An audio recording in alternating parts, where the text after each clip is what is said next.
I read Just Mercy by Bryan Stevenson, and this book was heart-wrenching as I became more and more aware of the injustices in the American court system. However, Bryan Stevenson himself was very inspiring and did give me some hope for humanity, as well as all of the communities who would show up case after case to show their support.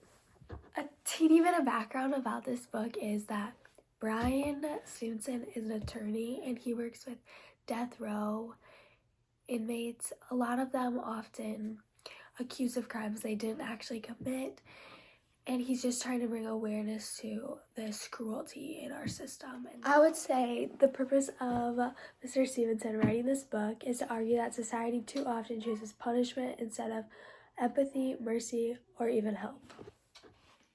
He makes his point by explaining his experiences and the history of the laws affecting those imprisoned as well as the mass incarceration. He speaks on many cases he worked on over the years, with the most prevalent being Walter McMillan.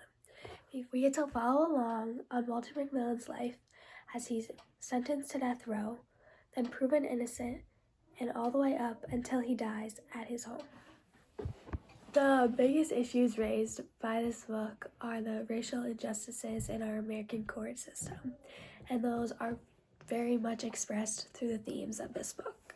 Many themes are discussed in this book, from race, social class, the importance of standing up and fighting for what is right, to the cruelty in the American court systems.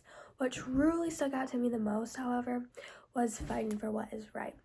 This is expressed strongly on page 46, where a man tells Bryan, "I'll tell you what you're doing.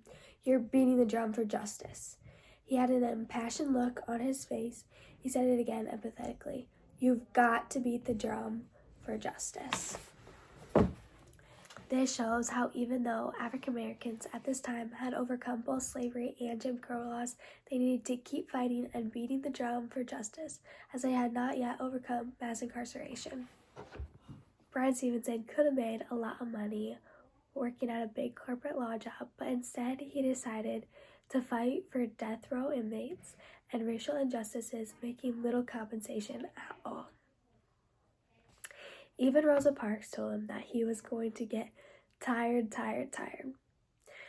But as Miss Carr said on page 293, he decided to be brave, and kept fighting the fight and beating the drum for justice.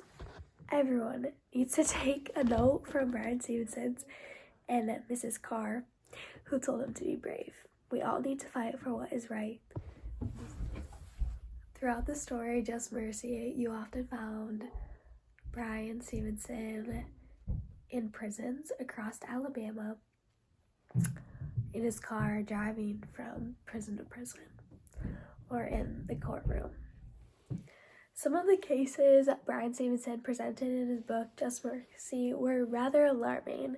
However, it was good to see throughout the book that he was making progress and go to the Supreme Court fighting for what was truly right, such as something that immediately stood out to me when I was reading this piece is that a person is more than their worst quality, a person is more than their best quality, and a person is even more than just why they're broken. I think more people need to hear that and acknowledge that. On page 290, Bryan wrote, "I told them that if someone tells a lie, that person is not just a liar. If you take something that doesn't belong to you, you're not just a thief. Even if you kill someone, you're not just a killer. I told myself that evening what I had been telling my clients for years. I am more than broken. In fact, there's a strength, a power even, in understanding brokenness, because embracing our brokenness creates a need and a desire for mercy, and perhaps a corresponding need to show mercy." This book was written really well. I do believe everyone should read it or maybe watch the movie, because it talked about all these racial injustices and social injustices that were happening right in front of our nose for years and years that I was not fully aware of. And I think many of you also would not be fully aware of. And even if you are fully aware of all of these things, I do still believe that it will be eye-opening to get it from a different point of view.